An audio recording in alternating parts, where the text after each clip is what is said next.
장 22절로 27절까지 우리 한 절씩 교독하시고 마지막 절 같이 보겠습니다. 전령이 가서 다윗에게 이르러 요압이 그를 보낸 모든 일을 다윗에게 아뢰어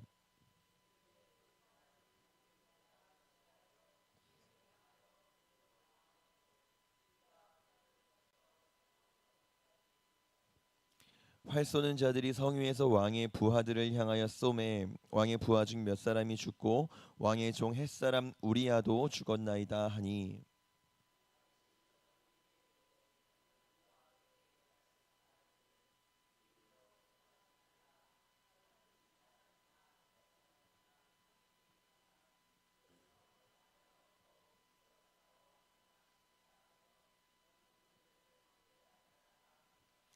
우리아의 아내는 그 남편 우리아가 죽었음을 듣고 그의 남편을 위하여 소리내어 우니라.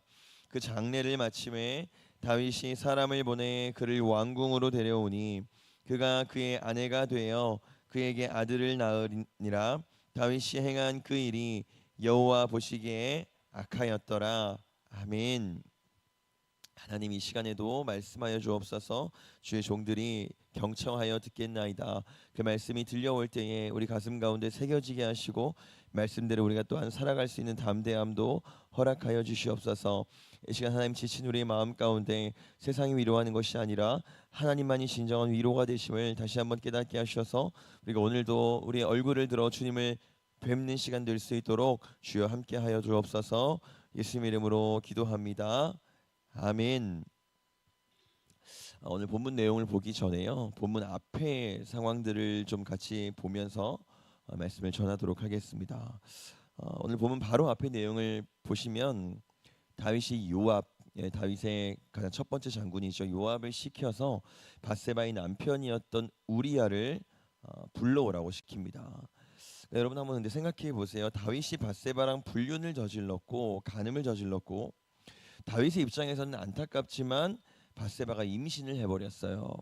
만약에 차라리 전쟁 중이 아니었다면 어쩌면 완전 범죄도 가능했을 겁니다. 밧세바가 임신을 했다고 해도 남편 우리아와 밧세바 사이의 아이라고 이렇게 해버리면 되는 거잖아요. 뭐 이 당시에 유전자 검사가 있는 것도 아니고 친부가 누구인지 알 수 있는 방법은 전혀 없습니다. 근데 문제는 전쟁 중이었어요. 그 말은 군인이었던 우리아가 집에 없었다는 말이 됩니다. 부재했다는 거예요. 그러니까 다윗의 발등에 불이 떨어진 겁니다. 남편도 없는데 밧세바가 임신했다고 하면 이건 무조건 불륜인 거잖아요. 그리고 일단 명령을 이제 받고 돌아온 우리아에게 다윗이 먼저 안부를 묻습니다. 그 안부가 이제 전쟁에 관한 안부인데 지금 전쟁 상황이 어떻게 되고 있냐 이렇게 묻고 있어요. 전쟁 상황이 어떨까요? 1절 하반절에 보면 나와 있는데요. 랍바를 에워쌌고라고 전쟁 상황이 나와 있습니다. 랍바는 이스라엘이 지금 전쟁하고 있는 암몬의 수도예요. 그리고 전쟁의 상태를 보니까 랍바를 에워쌌고, 그러니까 에워싸고 있는 상태입니다. 근데 이걸 잘 보셔야 되는 게 랍바를 함락했고가 아니고요. 랍바를 에워싼 상태라는 거예요. 그러니까 이 말은 전쟁이 아직 한창 중이라는 겁니다. 전쟁이 안 끝났다는 거예요. 한마디로 굉장히 중요한 시점이라는 거죠. 그럼 사실은 지금 다윗이 이런 시점에 장군 우리아를 부른 것도 말도 안 되는 일인데 불렀으면 그리고 전쟁의 상태가 어떤지 보고받았으면 이제 빨리 다시 전방으로 보내야 되잖아요. 여러분 우리아는요 그냥 보통 장군이 아니고 다윗의 30용사라고 이렇게 정해진 사람들이 있었는데 그 중에 하나로 꼽히는 굉장히 중요한 장수예요. 그러니까 얼른 전쟁터로 다시 보내야 되는데 다윗은 그렇게 하지 않습니다. 우리 8절을 같이 한번 보겠습니다. 시작. 그가 또 우리아에게 이르되 내 집으로 내려가서 발을 씻으라 하니 우리아가 왕궁에서 나가매 왕의 음식물이 뒤따라 가니라. 아멘. 지금 다윗이 우리아를 불러다가 전쟁의 안부를 묻고 전쟁이 끝나지 않았다는 소식을 들었겠죠. 그럼 보내야 되는데 보내지 않고 굉장히 의외의 말을 합니다. 집으로 가서 좀 쉬어라 이렇게 말해요. 이게 다가 아니고요. 왕의 음식물까지 극진한 대접까지 하면서 우리아를 집으로 보냅니다. 여러분 이쯤 됐으면 이제 다윗이 왜 자꾸 우리아를 불러서 쉬라고 하는지 집으로 가라고 하는지 눈치를 채셔야 됩니다. 밧세바가 덜컥 임신을 해버렸잖아요. 다윗 입장에선 큰일 난 겁니다. 분류는 티가 안 나는데 임신은 티가 나잖아요. 그러니까 다윗의 계획은 우리아를 빨리 집으로 보내서 밧세바와 동침하게 하려는 속셈이었던 거예요.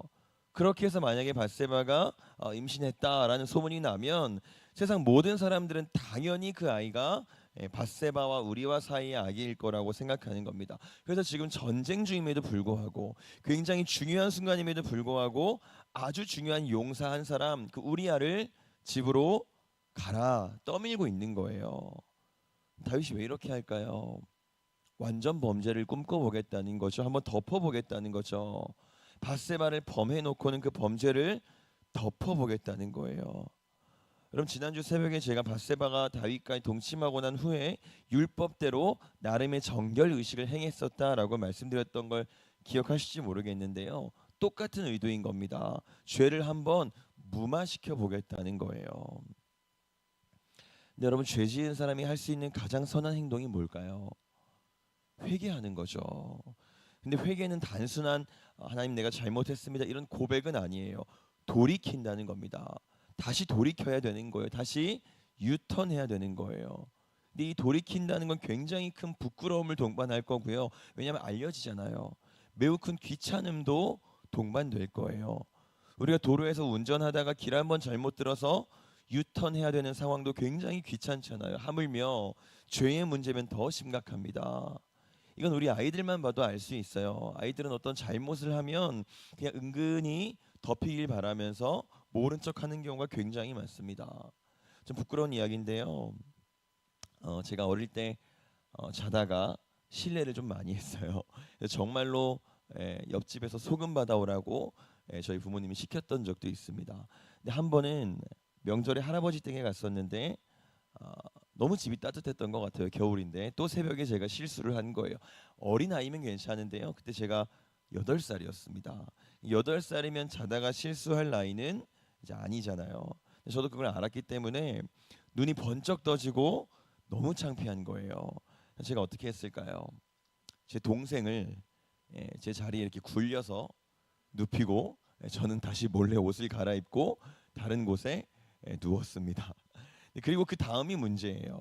심장이 막 진정이 안 되는 거 너무 쿵쾅쿵쾅 뛰는 겁니다. 다음 날 동생 얼굴을 보기도 민망하고 저는 이제 그때 어리니까 할 수 있는 게 별로 없잖아요. 빨래통에 대충 옷을 던져놨는데 그것도 괜히 불안하고 누가 화장실이란 단어만 말해도 심장이 뛰는 거예요. 누가 제 이름만 불러도 때가 왔구나 하면서 굉장히 불안했던 기억이 지금도 선명해요.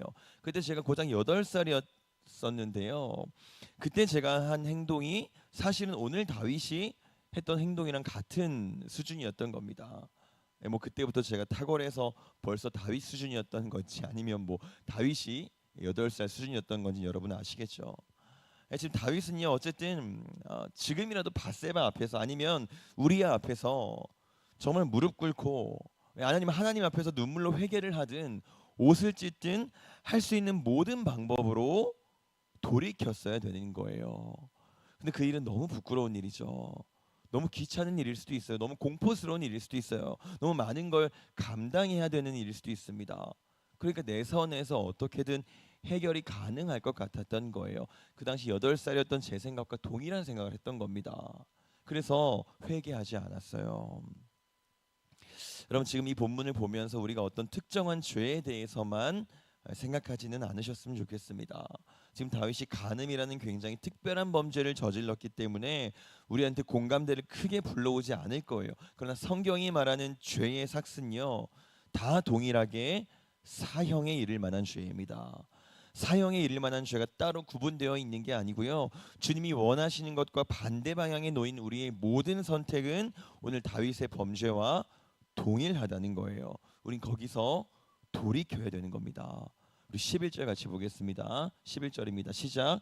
우리아가 다윗에게 아뢰되 언약궤와 이스라엘과 유다가 야영 중에 있고 내 주 요압과 내 왕의 부하들이 바깥들에 진치고 있거늘 내가 어찌 내 집으로 가서 먹고 마시고 내 처와 같이 자리이까 내가 이 일을 행하지 아니하기로 왕의 살아계심과 왕의 혼의 살아계심을 두고 맹세하나이다 하니라. 아멘. 지금 우리아의 고백인데요. 다윗이 좀 집에 가서 쉬어라. 내가 음식물도 좋은 걸로 대접할 테니까 너 고생 많이 했잖아. 좀 쉬어라 했는데요. 우리아가 단번에 거절합니다. 어떻게 내가 왕도 여기에 있고 언약궤도 밖에 있는데 혼자 집에 가서 쉴 수 있겠습니까? 하면서 거절하고 임시처소에서 그냥 잠을 청하겠습니다라고 말해요. 다윗이 깜짝 놀라죠. 왜 집에 안 갔냐라고 했더니요. 이 고백을 한 거예요. 하나님의 궤도 백성들도 다 밖에서 전쟁하고 있는데 어떻게 나만 집에서 쉴 수 있습니까? 우리아는 굉장히 멋있는 사람이었던 것 같아요. 근데 이 말이요. 지금 우리가 보기에는 굉장히 멋있는 말인데요. 다윗 입장에서는 너무너무 아픈 말이었어요. 여러분 기억하시죠? 다윗이 전쟁 중에 뭐 하고 있었죠? 낮잠 자고 있었잖아요. 낮잠 자고 있던 다윗한테 이 말은요 굉장히 가시처럼 아픈 말이었습니다. 우리가 다 하나님 앞에서 부끄러운 일들이 늘 있죠. 근데 그 부분을 누가 이야기하면요 정말 가시처럼 가슴을 찌를 때가 있어요. 그 사람이 나 들으라고 한 말이 분명히 아닌데도 그냥 아파요. 심지어 너무 아파서 그 사람을 미워하기까지 아프기도 합니다. 내가 요새 말씀을 전혀 안 보고 있는데 목사님 말씀을 꼭 봐야 합니다. 이런 식으로 설교하시면 그렇게 마음이 불편해요. 내가 요새 굉장히 미워하는 사람이 있는데 설교 말씀이 우리가 다 이해하고 사랑해야 됩니다. 이러면 괜히 내 얘기를 누가 했나? 나 들으라고 하는 얘긴가? 막 별의별 생각이 다 들면서요. 아픕니다. 이게 왜 그러냐면 해결이 안 돼서 그래요. 죄의 문제가 해결이 안 돼 있으니까 자꾸 아픈 겁니다. 이게 아픈 걸로만 끝나면 다행인데요. 보통 거기서 끝나지 않죠. 미움도 생기고 합리화하는 마음도 생기고 정말 다 셀 수 없을 만큼 쓴뿌리의 부작용들이 계속 생겨나는 거예요. 근데 문제는 우리가 자유하지 못한 부분이 생각보다 굉장히 많습니다. 그럼 생각해 보세요. 나는 돈이 없는데 누가 돈 많이 벌었다 이야기 들으면 기분이 별로 좋지 않아요. 나는 자녀가 없는데 누가 아기를 낳았습니다라는 이야기를 들으면 화가 나는 거예요. 내 자녀는 취업을 못했는데 누구네 집 아들이 좋은 기업 들어갔다 그러면 기분이 썩 좋지 않은 겁니다. 아직 나한테 해결되지 않은 그 문제가 자꾸 내 자존감을 갉아먹는 거예요. 그래서 아픈 겁니다. 가시처럼 따가운 거예요. 그리고 아프니까 거기서 독이 자꾸만 나오는 거예요. 이 독은요, 돈 문제가 해결된다고 없어지는 게 아니고요. 자녀 문제가 해결된다고 없어지는 것도 아니에요. 그럼 다윗을 보세요. 왕궁에 사는 사람이었잖아요. 왕이었잖아요. 우리가 흔히 염려하는 그 생활의 문제들이 전혀 없는 사람입니다. 돈도 많고요. 집도 좋고요. 명예도 있고 다 있는 사람이에요. 근데 문제는 죄의 문제가 해결되지 않았어요. 죄의 문제에서 돌이키지 않았습니다. 그러니까 죄의 문제에서 돌이키지 않으면 유턴해서 완전히 방향을 바꾸지 않으면 주님 앞에 납작 엎드려서 나를 다 죽이지 않으면 뾰족한 가시와 쓰디쓴 독이 자꾸만 방출되는 거예요. 우리 14절 15절 같이 한번 보겠습니다. 시작. 아침이 되매 다윗이 편지를 써서 우리아의 손에 들려 요압에게 보내니 그 편지에 써서 이르기를 너희가 우리아를 맹렬한 싸움에 앞세워 두고 너희는 뒤로 물러가서 그로 맞아 죽게 하라 하였더라. 아멘. 죄의 문제에서 돌이키지 않은 다윗의 독은요, 쓴뿌리는요 이렇습니다. 이제 완전히 코너에 물린 다윗이 최후의 결단을 하는데 그게 뭐냐면 우리아를 죽이는 거예요. 근데 그 방법이 굉장히 잔인합니다. 우리아를 죽여라라는 내용의 편지를요 우리아의 손에 들려서 우리아의 상관에게 보내고 있는 거예요. 여러분 이거는 옛날 그 사울보다 훨씬 더 나쁜 방법입니다. 사울도 여러 번 다윗을 죽이려고 했었죠. 차라리 근데 그때는요 우발적이고 감정적이었어요. 근데 다윗은 다르죠. 굉장히 치밀하고 계획적으로 지금 우리아를 죽이려고 결단한 거예요. 그럼 다윗이 왜 이렇게까지 됐을까요? 돌이키지 않아서 그렇습니다. 죄의 문제가 해결되지 않은 사람의 열매는 온통 사망의 열매만 나오는 거예요. 정말 큰 문제는 건강한 사람을 죽이는 겁니다. 건강하지 않은 다윗 때문에 건강한 우리아가 죽어버린 거예요. 건강하지 않은 나 때문에 건강한 영혼이, 건강한 교회가 병들 수 있다는 겁니다. 그러니까 우리가 돌이켜야 되는 거예요. 우리가 오늘 돌이키기를 원합니다. 납작 엎드리기를 원합니다. 우리 25절 그리고 27절은 상반절만 같이 한번 보겠습니다. 아들을 낳으니라까지만 볼게요. 25절입니다. 시작. 다윗이 전령에게 이르되 너는 요압에게 이같이 말하기를 이 일로 걱정하지 말라. 칼은 이 사람이나 저 사람이나 삼키느니라. 그 성을 향하여 더욱 힘써 싸워 함락시키라 하여 너는 그를 담대하게 하라 하니라. 아멘. 27절입니다. 시작. 그 장례를 마침에 다윗이 사람을 보내 그를 왕궁으로 데려오니 그가 그의 아내가 되어 그에게 아들을 낳으니라. 아멘. 여러분, 다윗은요 여전히 그 혀가 살아 있습니다. 지금 그럴듯한 말로 자신의 죄를 가리고 있죠. 심지어 병사들을 격려하고 있어요. 열심히 싸워라. 그런 일은 일어날 수 있다. 칼은 늘 누구든 삼킬 수 있다. 열심히 해서 성을 함락해라.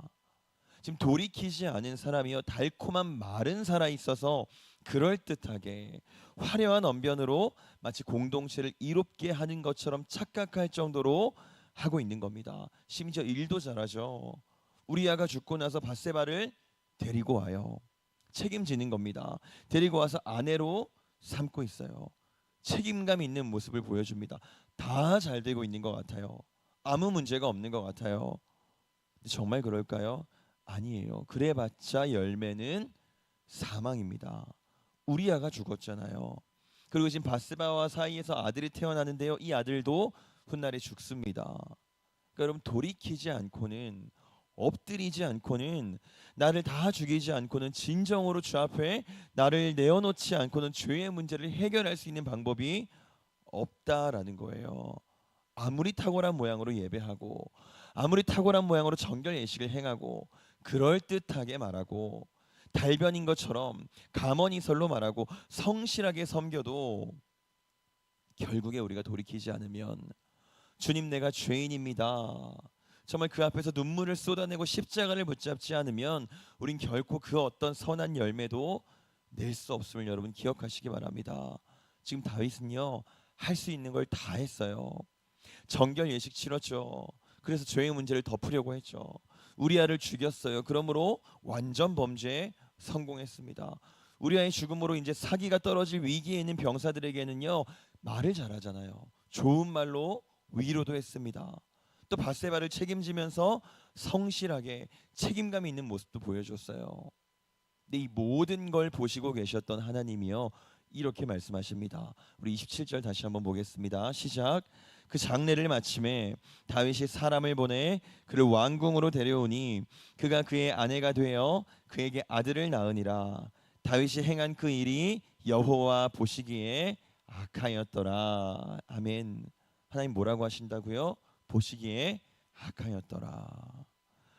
여러분, 오늘 우리가 돌이키기를 원합니다. 우리 주님 앞에 납작 엎드리기를 원합니다. 우리 삶의 문제가 해결된다고 한들 그게 선한 열매를 낼 수 있는 통로가 되진 않습니다. 다윗은 왕의 직분을 가진 자였잖아요. 삶의 문제가 선한 열매의 통로가 되는 게 아니에요.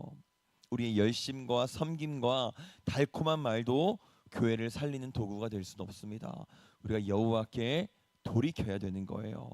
주님 앞에서 완전히 나를 쳐서 없애야 되는 겁니다. 그때 우리의 쓴뿌리가 공동체를 자꾸만 병들게 하는 그 독이 다 사라지고 나로 말미암아 영혼이 살아나고 가정이 살아나고 교회가 살아나는 그 역사를 저와 여러분이 보게 될 줄 믿습니다.